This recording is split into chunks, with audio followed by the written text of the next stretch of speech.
Sophia had always loved the movie theater. The dim glow of the projector, the smell of buttery popcorn, the way the world outside seemed to vanish the moment the lights dimmed. It was her sanctuary. She had been working at the Starlight Cinema for 3 years now, first as an usher, then as a ticket seller, and finally as the assistant manager. It wasn't glamorous work, but it was steady, and she enjoyed the routine. The theater was an old building, its walls lined with faded posters of films from decades past, and its floors creaked with the weight of countless footsteps. It had a charm to it, a kind of nostalgic magic that Sophia found comforting. But lately that comfort had begun to fray at the edges. It started with small things: a misplaced set of keys, a faint unfamiliar scent in the break room, the feeling of being watched when she was alone in the lobby, counting the day's earnings. At first, Sophia brushed it off. The theater was old, after all. Keys got lost, scents lingered, and the feeling of being watched, well, that was just her imagination, wasn't it? But then the notes began to appear. The first one was tucked into the pocket of her coat, which she had left hanging in the break room. It was a small slip of paper, neatly folded, with a single sentence written in blocky, uneven letters. "I like the way you smile when you think no one is looking." Sophia stared at it, her stomach twisting. She showed it to her coworker, Mark, who laughed it off. "Probably just some weirdo trying to be poetic," he said. "Don't let it get to you." But it did get to her. She couldn't shake the feeling that someone had been close to her, close enough to slip something into her pocket without her noticing. The notes kept coming. They appeared in her locker, tucked under the windshield wiper of her car, even slipped into the cash register drawer. Each one was more unsettling than the last. "Your hair looks pretty in the moonlight. I dream about the sound of your voice. I know where you live." Sophia began to dread going to work. She started locking her locker, checking her car before she got in, glancing over her shoulder as she walked through the parking lot. She told herself it was just some harmless creep, someone who would eventually get bored and move on. But deep down, she knew it was more than that. Whoever was doing this wasn't going to stop. Then, one night, as she was closing up the theater, she heard it, a faint, rhythmic tapping coming from the projection room. Her heart leapt into her throat. She was alone, or at least she was supposed to be. Mark had left an hour ago, and the last movie had ended. The theater was empty, or so she thought. The tapping continued, slow and deliberate, like someone was trying to get her attention. Sophia's hands trembled as she reached for her phone. She thought about calling the police, but what would she say? That she heard a noise? They would think she was overreacting. Instead, she grabbed the heavy flashlight she kept under the counter and made her way toward the projection room. The hallway was dark, the only light coming from the exit sign at the far end. The tapping grew louder as she approached the door. She paused, her breath shallow, and pressed her ear against the wood. The tapping stopped. For a moment, there was only silence. Then, a voice, soft, almost a whisper, came from the other side. Sophia. Her name. Someone had said her name. She stumbled back, her heart pounding, and fumbled with the flashlight. The beam of light shook as she pointed it at the door. "Who's there?" she demanded, her voice trembling. There was no answer, just the sound of footsteps moving away. She didn't sleep that night. She lay in bed, staring at the ceiling, replaying the moment over and over in her mind. The tapping, the voice, the footsteps. She told herself it was just her imagination, that she had been on edge because of the notes. But she couldn't shake the feeling that someone had been in the theater with her, watching her, waiting for her. The next day, she decided to confront Mark. "Have you noticed anything weird lately?" she asked, trying to sound casual. He shrugged. "Weird how?" She hesitated, then told him about the notes, the tapping, the voice. His expression darkened. "That's messed up," he said. "You should tell the manager." But Sophia didn't want to make a big deal out of it. Not yet. She convinced herself that if she just ignored it, it would go away. It didn't. A week later, she found another note. This one was longer, more detailed. "I love the way you jump when you're scared. It's so adorable. But don't worry, Sophia. I would never hurt you. Not really. I just want to be close to you, to watch you, to know you. You're so beautiful when you're afraid." She felt sick. Her hands shook as she crumpled the note and threw it in the trash. She couldn't ignore this anymore. She went to the manager, who listened with a furrowed brow and promised to look into it. But days passed and nothing changed. The notes kept coming. The tapping returned. And then one night, she saw him. She was walking to her car after closing, the parking lot dimly lit by flickering streetlights. She had just reached her car when she felt it, the prickling sensation of being watched. She turned, and there he was, a figure standing at the edge of the lot, half hidden in shadow.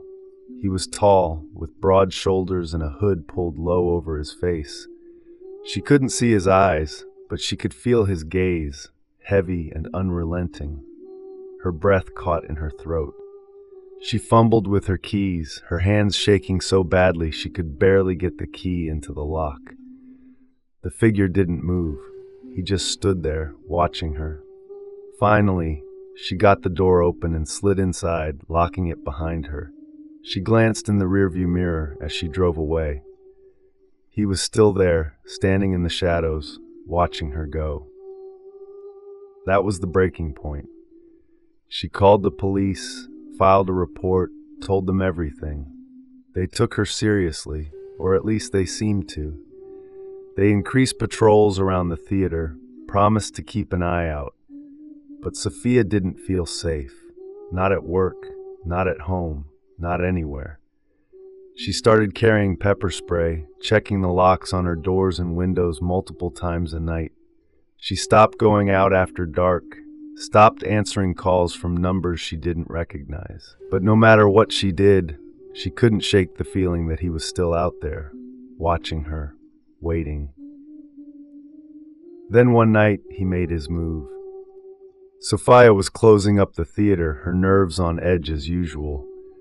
She had just turned off the lights in the lobby when she heard it, a faint creak like a door opening. She froze, her heart pounding. "Hello," she called out, her voice trembling. There was no answer, just silence. She told herself it was nothing, just the old building settling. But then she heard it again, a soft, shuffling sound like footsteps. She grabbed the flashlight and shone it toward the sound. The beam of light caught a figure just for a moment before it ducked out of sight. Her breath hitched. She was not alone. She backed toward the exit, her eyes darting around the darkened lobby. The figure emerged again, closer this time. She could see him more clearly now. He was wearing a black hoodie, the hood pulled up, and a mask that covered the lower half of his face. His eyes gleamed in the dim light, fixed on her with an intensity that made her blood run cold. She turned and ran, her footsteps echoing in the empty theater. She could hear him behind her, his footsteps heavy and deliberate. She didn't look back. She couldn't. She just ran, her heart pounding in her chest, her breath coming in ragged gasps. She burst through the exit door and into the parking lot, the cool night air hitting her like a slap. She fumbled with her keys, her hands shaking so badly she could barely get the key into the lock. She could hear him behind her, his footsteps growing louder, closer. Finally, she got the door open and slid inside, locking it behind her. She glanced in the rearview mirror as she drove away. He was standing at the edge of the lot, watching her go. She didn't go home that night. She drove to the police station and sat in the parking lot, her hands gripping the steering wheel, her breath coming in shallow gasps. She called the police, told them what had happened. They took her statement, promised to look into it. But Sophia knew it wasn't over. He wasn't going to stop. Not until he got what he wanted. And he wanted her. The next few days were a blur. Sophia barely slept, barely ate. She was constantly on edge, jumping at every sound, every shadow. She quit her job at the theater, but it didn't matter. He knew where she lived. She started seeing him everywhere, standing on the corner outside her apartment, sitting in a car across the street, lurking in the shadows.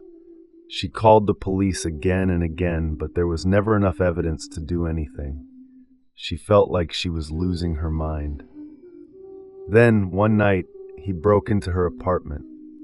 She was in bed trying to sleep when she heard it, a faint creak like a window being opened. She sat up, her heart pounding. "Hello?" she called out, her voice trembling. There was no answer, just silence. She told herself it was nothing, just the wind. But then she heard it again, a soft shuffling sound, like footsteps. She grabbed her phone and dialed 911, her hands shaking so badly she could barely press the buttons. The operator answered, but before Sophia could speak, she heard it, a voice soft and low coming from the hallway. "Sophia." She dropped the phone and scrambled out of bed, her heart pounding in her chest. She could hear him moving through the apartment, his footsteps slow and deliberate. She grabbed the nearest thing she could find, a lamp, and held it like a weapon. She backed into the corner of the room, her eyes fixed on the door. It creaked open, and there he was. He was wearing the same black hoodie, the same mask. His eyes gleamed in the dim light, fixed on her with an intensity that made her blood run cold. "Stay back!" she screamed, holding the lamp out in front of her. He didn't say anything. He just stepped closer, his movements slow and deliberate.